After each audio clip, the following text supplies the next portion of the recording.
Well, hi, Tina. Thanks so much for talking to me today. Hello, it's my pleasure. Thank you for having me. Oh, I'm excited to talk to you about this. I am just so inspired by this group, and I think there are other groups of these 100 women who care. And I just wondered, before we talk about you and your group, do you have like what's the background of this group? Are they around the country or the world, and are they all connected? Like, how does that work? Absolutely, yes. So it's called 100 People Alliance or 100 Who Care Alliance, actually. Mhm. And it was created in 2006. And there are tons of these collectives all around the world, from what I understand, amounting to 800 plus collectives. Oh. Yeah, and they're not just limited to certain people of any kind. There's 100 people, 100 women, 100 men, 100 kids with the cause. I think it's expanding into even more titles. It's not about the kind of collective and where it comes from. It's about the giving back in a crowd-funded sort of way collectively. Mhm. And I think for primarily most of the people, they enjoy the fact that 100% of the proceeds go to the charity that receives the donation that is chosen on the evening. Mhm. So, and to give it the history, there was a woman, her name is Karen Dunnigan, and in Mhm. 2006, she actually was at a meeting work-wise in Michigan, and she had this update that there was too many women that were taking their babies home from the hospital and they didn't have enough money to afford a crib. And they were taking the babies home and they were putting them in whether it be boxes or dresser drawers, and her heart couldn't handle that.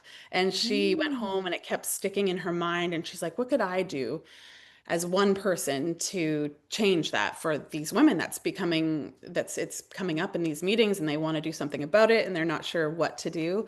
So she thought, I have such a lovely amount of friends and connections. I'm going to call a few of them. If I can get 10 friends to donate $1,000, we could get apparently the donation of $10,000 was a number that was brought up at that meeting that would Mhm. help them get the cribs for a certain amount of people that they were talking about. Mhm. So then I guess it warped in time and in her mind, it turned into 100 people. If they were to donate $100, then they would have that $10,000 as well. So she Mhm. called and she spent the time doing it, and it was actually way easier than she thought. And so birthed this idea of 100 people who care, and 100 people donating $100 is a whopping $10,000. That's an impacting Amazing. amount.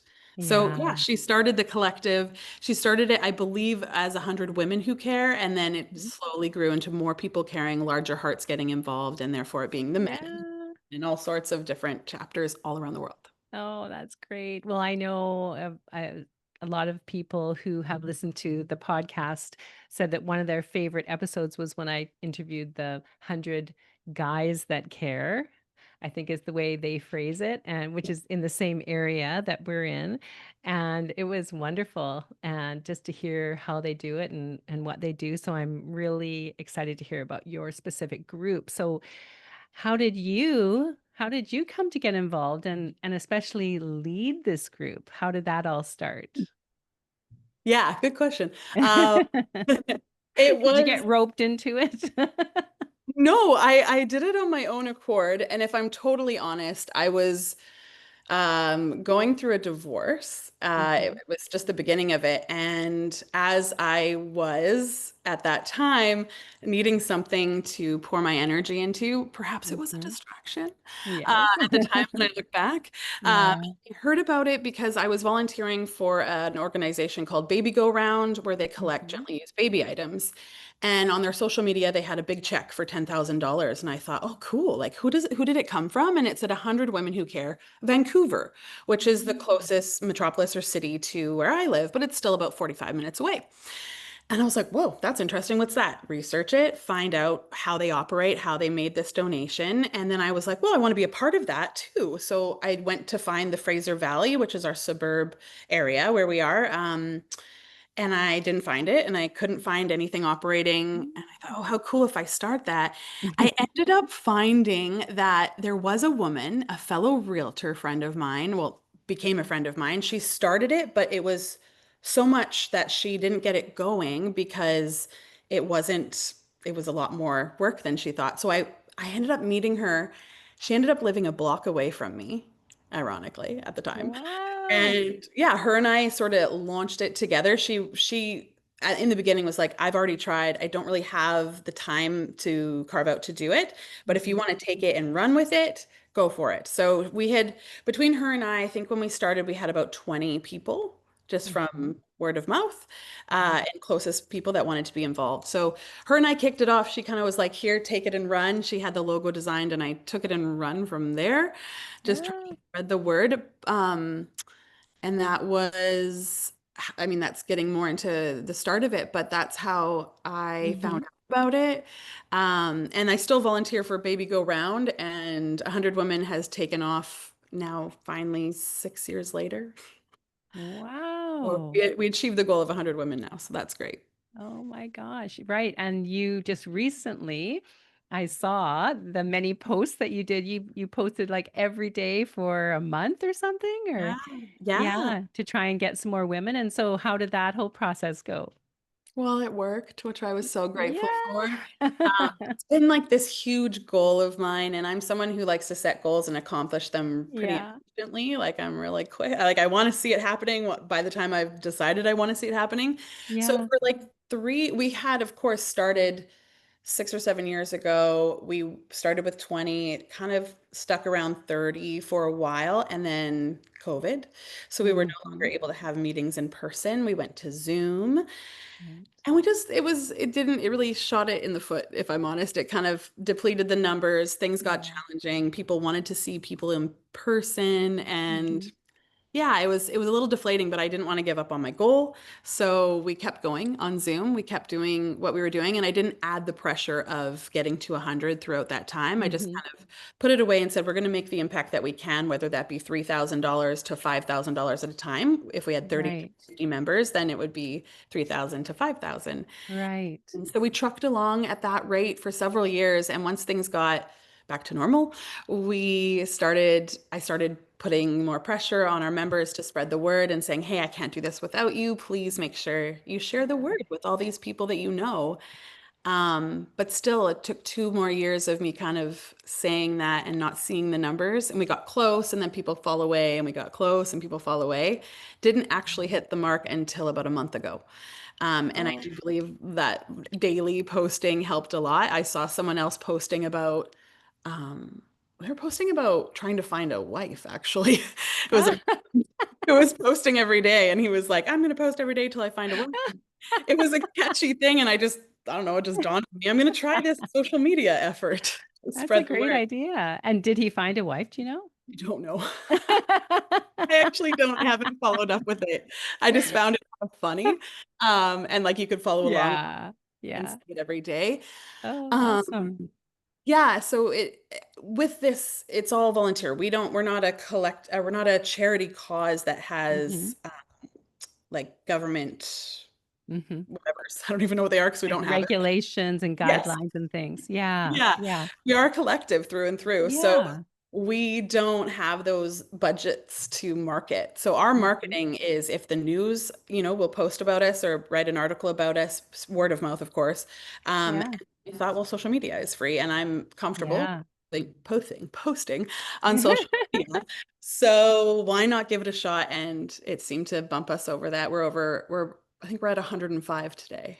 Oh, wow. That is amazing. And so you you're also a realtor. Like that's you're so Primary. busy with your job. That's your main job. So how do you manage those two things? It sounds like this is actually quite a bit of work for you too.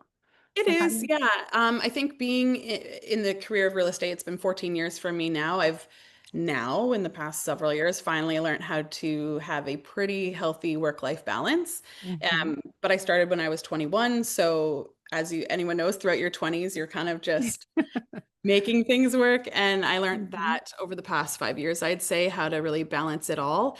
But being in real estate, you're entrepreneurial. So you learn how to manage your time. You learn how to focus when you can.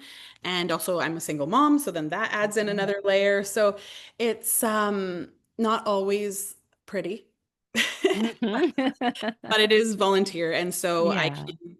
prioritize and put things in order as best as I can. I'm only Yeah. human. Yeah, no, it sounds like you're doing a great job, obviously. So how do the meetings go? You have 4 a year, is that right?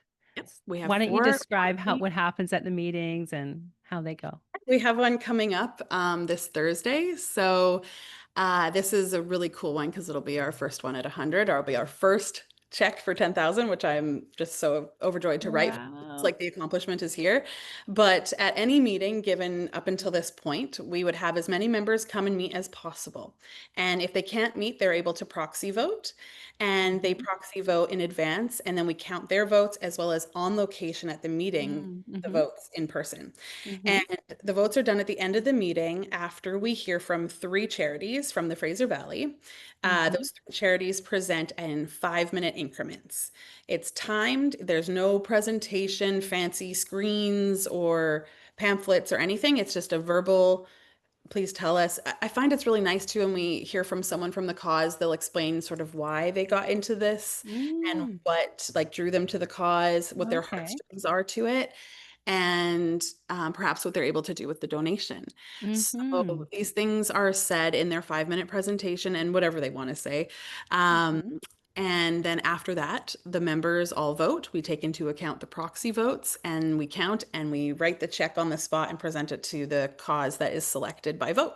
Wow. And do people come to you to say, "Hey, could you guys support us?" Or do the women bring forth and suggest organizations? Yeah, so good question. The nomination process, if you will, goes by vote or by nomination. So Mhm, only members can nominate charities to be considered mhm, in the pool, and they are selected at random with, this is something that I curated as the founder of this one and how we operate, with the selection of one meeting a year is focused on animals and the other three are focused on people. Because when you put oh, them wow. trial and error too. Like when we were running the meetings and there was an animal one and two people ones, well, the people ones tend to pull on the heartstrings more. It's just how we work. Mhm. So Mm. I decided to have, we had a number of animal charities, so I decided to have them as a separate. We actually had an owl at one of our meetings. I got to hold. Oh. So fun things you don't expect to happen, of course. Oh, that's great. Yeah, that was really cool. So Mhm. the animal one and then the people ones 3 times a year. And this year we're running all people charities because we heard from a lot of animal ones over the past few years and there wasn't a third, la-di-da. So this year is all people charities. Um, Mm. and it is done at random. Only the members nominate the charities that go into that random selector. And I don't myself nominate charities, but anyone Mhm, that contacts me and sends me information that they want to be a part of it, I put out to our mhm, social avenues and our emails and all that. So make sure everyone that's in our group hears about it. And if mhm. it calls to them, they will nominate it. And more often than not, someone will nominate it due to Mm. that suggestion and that they can see that it's someone reaching out for help. Oh, I see. And so then you randomly pick Yeah. 3 a little bit ahead of the meeting, and then you ask people from the organizations to come and Yes, one speak month to it. ahead. Yeah. I reach Mm. out to them and offer them the opportunity to come and let them know what it is. And they usually bring one or two representatives. The cool thing I really like that we don't often get this opportunity is after the three charities present, the Mhm. previous chosen charity, so Yeah. whoever received the donation at the last meeting, will come if they can and let us Mhm. know after that quarter of time what they were able to do with the donation. Um, Oh, awesome. yeah, it's a nice way for us to kind of see how or where the money had gone and what our efforts have fruited, Yeah. provided. Right. Wonder what word we should say Yeah, there. I don't know if that's the right word.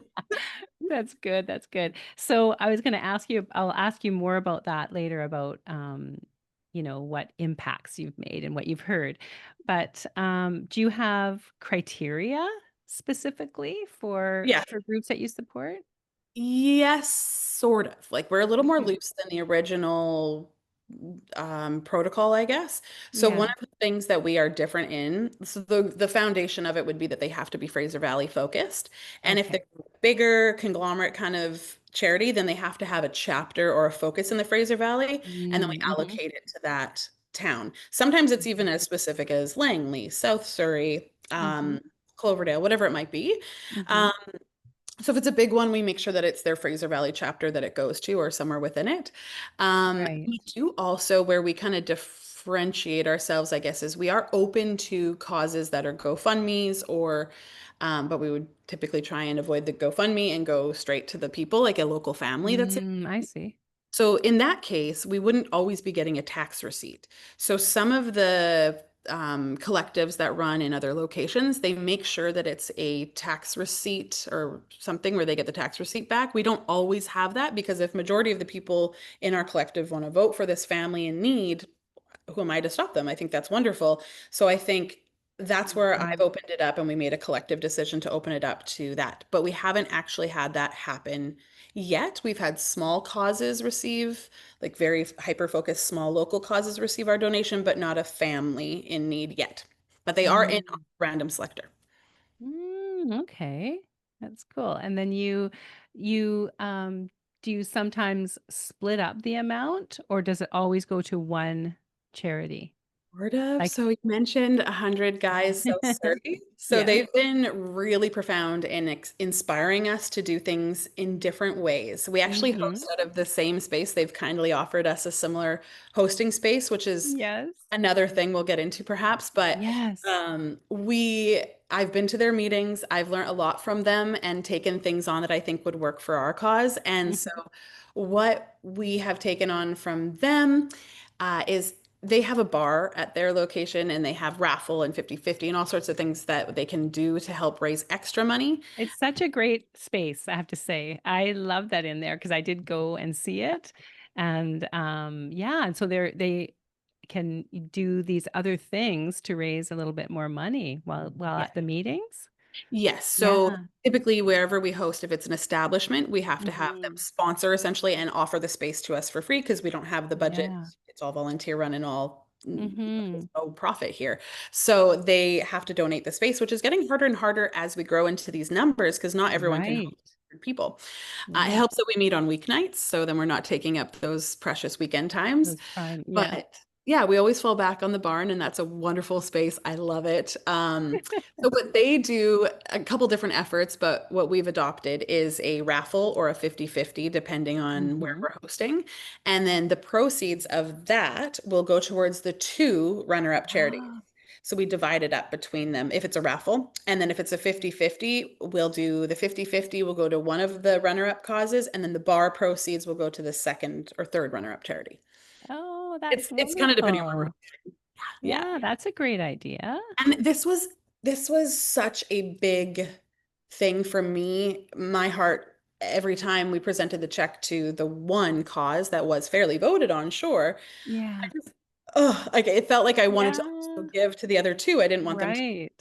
And I have to say, well, I'll get into that in a sec, but that was the hard part. So adding this layer of the runner-up charities getting Mhm. sitting with something, a few $100s it usually is, each, then that is, well, it makes my heart sing because then they, Yeah. they do get something for showing up. And what they do ultimately get as well from coming to the meetings is this beautiful exposure to 100 people with really big hearts. Yes. And a lot of us are like as a realtor, I have a ton of connections. So I'm always Yeah. thinking and talking about how I can facilitate connections and link people up. So same with a lot of the people that are in 100 Women Who Care, Fraser Valley, Mhm. is they are also being exposed to these people that can help and maybe they know someone that would offer their time. So Mhm. a big thing that I think, overlook, especially as humans are getting busier and busier, is our time is highly valuable. And a lot of these causes just need volunteers. So it's Yeah. not always about money. It's not always about a donation. Yes. Time and word of mouth that can really immensely impact a charity. Um, Mhm. and giving your time I think it's becoming a little, I don't want to say it's becoming a lost art, but it's definitely becoming harder and harder for people to give their time and volunteer. And Yeah. it's so, so, so important. It's Mhm. integral in any of them surviving, to be honest. And not, Yeah. but a lot of them. Absolutely. It's not always just about the money. You're Yeah. right. So we And often say that, like, if you feel like yeah. you can't give, we don't want to pressure you to have to give. You're already here to give. So if you need Mhm. to, and your heart is called to, offer time. Yeah. And it's a Mhm. family activity a lot of the time too. Kids can go volunteer with the adults, Yeah. so it can be multiplied with your family. Oh, I love it. And the people who don't get picked to be the main cause, do they go back into the pool to get Yeah. possibly picked again? Yes. For Yeah, okay. that's the other thing. So they will go back into the pool, but the ones that get selected and chosen for the Mhm. larger check, Yeah, they stay out of it for a year. a year at least, Go yeah. back in after that. Yeah. Oh, that's so good, I love it. We try and keep it as fair as possible, but we just always want to, I always want Mhm. to give to all of them as much. Yeah. But And you mentioned briefly that it's a bit hard to get, space. a space, yeah. Have there been local businesses that have been open to you doing that? Yes, yeah, we've Yeah. had a lot of different establishments host us once. Um, Mhm. Now that wasn't because they didn't offer a second time, but it's just Mhm. kind of a moving thing. And Yeah. once we were offered the barn, we actually were there for about a year, Mhm. just because it was nice and reliable. But in the summer, I always tend to have one really exciting location because it's beautiful Yeah. and we're in BC, so why not go enjoy it? Um, Yeah. but we've outgrown a lot of the spaces. Mhm. So Fraser Valley Cider is the one that's hosting our meeting in 2 days. They're an Mhm. outdoor cidery out in the farm areas, the rural areas. They've got all those Edison bulbs in there. It's gorgeous. Nice. So Oh, that's great. I'm really Oh, excited to good. host at such a cool spot. And then so are a lot of the members. It's an exciting event for them to go out to, and they look forward to Yeah. enjoying it and socializing with each other. And great business for the business as Yeah, well. All that good, PR and word of mouth that they're yeah, doing this for bringing in, you. yeah, That's amazing. some fun And events. are some of the women have they been longtime members or, I know recently you just got a bunch of new members, but do people Yeah. tend to stick around for a Yeah. while? We probably got 20 core members. Mhm. Some have moved away that probably would have stayed, and that's always a hard part, but they can actually find other collectives where they go, Yeah. which is super cool. But yeah, we've got about 20 core members. I have about 4 volunteer members and friends that help me. Now Mhm. I had to start learning how to delegate. Life is learning Mm. all the time. And so I've Yeah. learned how to delegate a bit better, and I have someone who manages the donations that come in, Yeah. someone who manages the charity communication, making sure that they know and understand what it's kind of when you get the invite, it's like they have to understand all this in one email. Mhm. So Right. yeah, and then new members, telling them what to expect, Yeah. how to navigate our whole system, I guess. Oh, wow. Sounds Mhm. like it's a well-oiled machine. Yeah, now it is. Took some time to get there. That's amazing. Well, like I said in the introduction to this episode, I just think people like this and groups like this deserve to be highlighted because, you guys are choosing to use your time and your resources to support the greater good. And I think that's amazing. You just don't find that all the time. I think, unfortunately, you find that less and less often. So I think, showcasing you guys, you ladies, you women, hopefully will inspire other people to join or do the same. So do something similar. So let's hear about a couple of stories, maybe about the impact that you've made, maybe um, a family that you've helped or a cause. Do you have a couple of stories about the kind of difference that you made? I think one of the most, I mean, there's a lot Mhm. uh, that come to mind. One of the ones that I ended up volunteering with outside of 100 Women that Mhm. is close to my heart, and it was like Mhm. this cool roundabout circle, um, Yeah. where worlds collide in a meeting that I was Yes. expecting. Mhm. One of the causes that received the donation is called Beautiful Foundation, with you Mhm. in the word beautiful, like a play on Okay. word. And Mhm. it's a local organization, and well, I guess they're Canada wide now, and Mhm. they're a mentorship program for young women 8 to 14, or I'm not sure if it's 8 to 14, but Mm. roughly there. Mhm. And they meet in either week-long workshops. They have an annual event in Vancouver, Calgary, and Toronto, where it's a big event of just lovely young woman empowerment and teaching them so many skills about mindset, about beauty, and how it's much deeper than how we look. It's like one Yeah. of the workshops I was running for them was on confidence, and we were showing how people filter and how magazines are airbrushed. And it's something we all know, but we don't often Yeah. talk about as much. And if they Hmm. don't know it or no one's told them that, it's Yeah. important for them to realize you don't have to compare yourself to these unfair, completely created, fabricated looks. Right. And so, yeah, it's a very much so close to home as Yeah. a woman. So I love Sure. them, and they came to present. And she, at the last minute, asked if she could bring a young girl to that had Oh. benefited from the program. And then she ended up being one of my good friend's daughters. And then they were all on stage. Oh. Like, I had no idea this was all Oh my circle. gosh. And so, and that young girl, she's awesome. And I get to watch her. I've watched her growing up. I've watched how she's evolved and this Mm. confidence that's come out in her. And she went up on stage in front of a whole bunch of women and spoke. And that's nerve-wracking for a 15-year-old. Yeah. She was 14 at the time. Yeah. I can't remember how old she was, about 2 years ago. So yeah, it's Wow. nice to see the impact happening in real life. And then on social media, we see it unfold further, which is a nice positive side to social media. Oh, that's amazing. You can share another story if you want. Yeah, I have the list here I'm looking down at. I'll show you Yeah. this. This is for the, oh, weird, it's blurring it, but you can kind There of it see goes. it there. How do I make it do it? Closer. But those are the charities. This is Yes. all on social media. This is my updated one because after this donation, we'll have donated $100,000 collectively to all these different charities. So we're hitting a couple Wow. big milestones here. So um, Amazing. I think the other one, they all have stories behind them. Hmm. I like one of the other ones that I really like. I love all of them, but Care for Women is Hmm. another small Fraser Valley. I think they're all over, but Fraser Valley originated charity. They help women in the first uh, that are going to, but they don't have to be alone, but more than likely are alone and having a baby. So Oh. 6 months prior to having the baby, and then for the first year, they offer something a little different. Like I said, there's lots of baby organizations, but this one Hmm. is for the mom. So Hmm. they come, well, and the baby, but they come and they care for however the mom needs. I will come, and these are all volunteers as well. So they will come and clean the house for you, hold the baby, watch the baby while you sleep so that you can go shower and have a nap. It's all based around Oh. postpartum depression and any big Mhm. emotions that we all feel after having a baby. So they help with that phase and they offer them Mm. support and connect them to the resources that they could use should they be experiencing heavy emotions. So they were a Oh, big one. wow.